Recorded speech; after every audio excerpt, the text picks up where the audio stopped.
Selamat sore semuanya. Kalau melihat jumlah umat yang hadir di dalam misa ini, stasi ini harus bersyukur karena jumlah yang hadir ini memperlihatkan bahwa para umat di stasi ini mempunyai semangat yang bagus terhadap Tuhan. Secara khusus bahkan saya juga terharu karena di antara kita bahkan meskipun pakai kursi roda tetapi juga hadir ikut misa. Luar biasa. Para Bapak dan Ibu serta saudara sekalian yang terkasih dalam Yesus Kristus. Di depan ini ada tulisan. Apakah terbaca? Coba dibaca bersama-sama.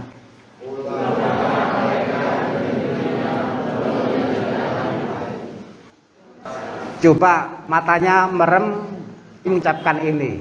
Silahkan.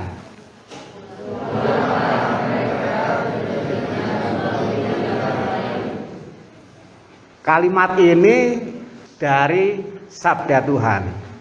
Di situ ditulis sumbernya dari Matius bab 2 ayat 12. Ini kegembalaan PGI dan KWI. Gereja Kristen dan Gereja Katolik. Kita bersyukur dengan ini.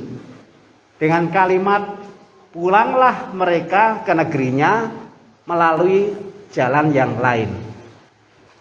Saya berusaha dengan cara yang sederhana membantu. Yuk kita lihat dengan baik, yuk kita hafal. Mengapa? Karena ini kalimat penting. Kalau berbicara mengenai buah-buah Natal, ya ini. Pulanglah mereka ke negerinya melalui jalan lain. Ini cara kita suci mewartakan bahwa kita harus berubah. Pulang melalui jalan yang lain. Natal harus menghasilkan perubahan. Natal bukan sekedar menambah sibuk. Natal bukan sekedar menambah acara. Natal harus melahirkan perubahan dalam hidup. Kitab suci membahasakan itu dengan kalimat pulanglah mereka ke negerinya melalui jalan lain. Saudara sekalian yang terkasih dalam Yesus Kristus, bagaimana caranya supaya kita menghasilkan Natal dengan perubahan? Sabda Tuhan menuntun kita. Di dalam Injil tadi, para gembala satu sama lain saling mengingatkan, saling menyemangati.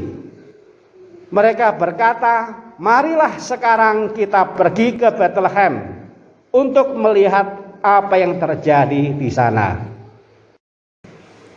Kita bersyukur di stasi kita ini ada kandang Natal yang bagus.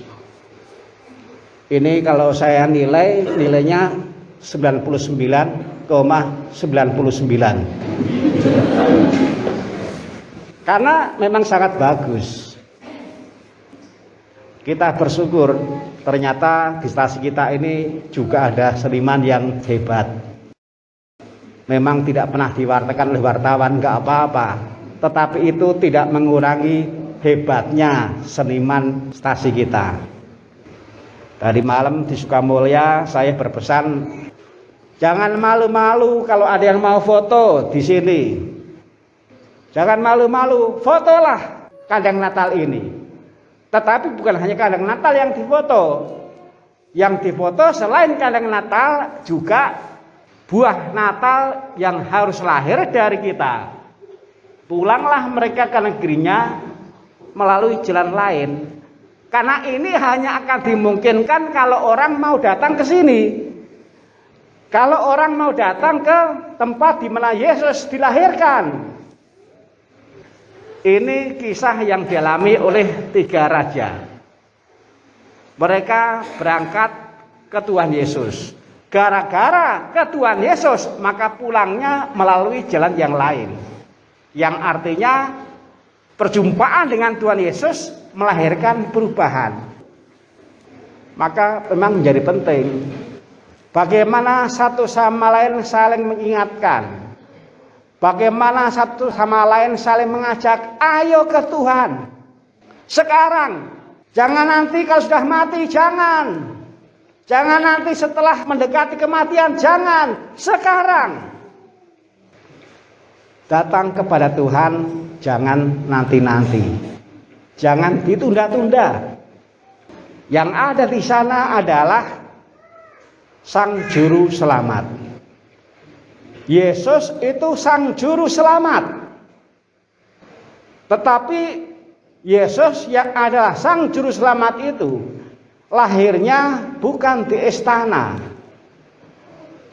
Lahirnya di kandang ternak dan tidurnya juga di tempat makanan ternak.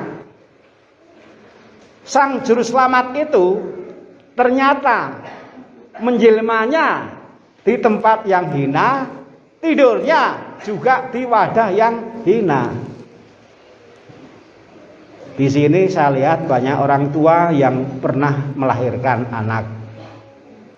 Apakah ada yang melahirkan di kandang? Apakah ada yang ketika melahirkan anaknya ditidurkan di wadah makanan ternak? Gak ada kan? Sang Juru Selamat tetapi lahir dan tidur seperti orang yang hina, bahkan paling hina di antara yang hina-hina. Yang menjadi pertanyaannya, mengapa kok Mesias Sang Juru Selamat lahirnya seperti itu? Supaya semuanya dimudahkan untuk datang kepada Tuhan. Datang kepada Tuhan nggak ribet. Datang kepada Tuhan nggak sulit. Tuhan memberikan kepada kita kemudahan. Tetapi juga mengapa kok seperti itu? Karena jalan yang ditempuh oleh Yesus untuk menyelamatkan kita adalah jalan kerendahan hati. Yesus menghidupi semangat rendah hati. Bahkan rendah hatinya itu sangat kuat. Karena rendah hati maka lahir seperti itu. Marilah ke sana.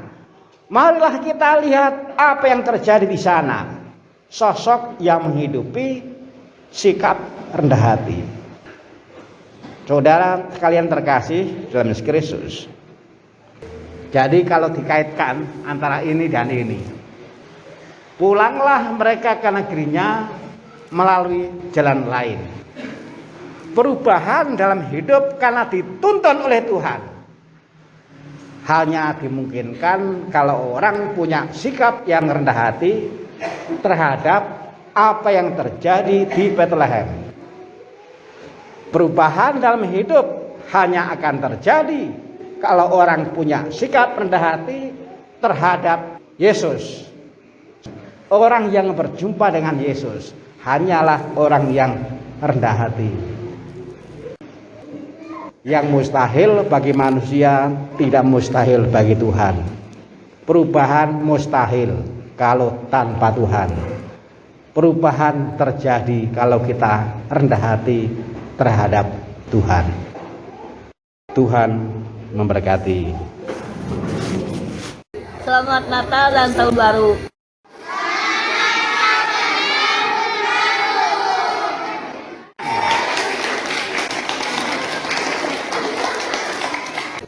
Selamat Natal dan Tahun Baru.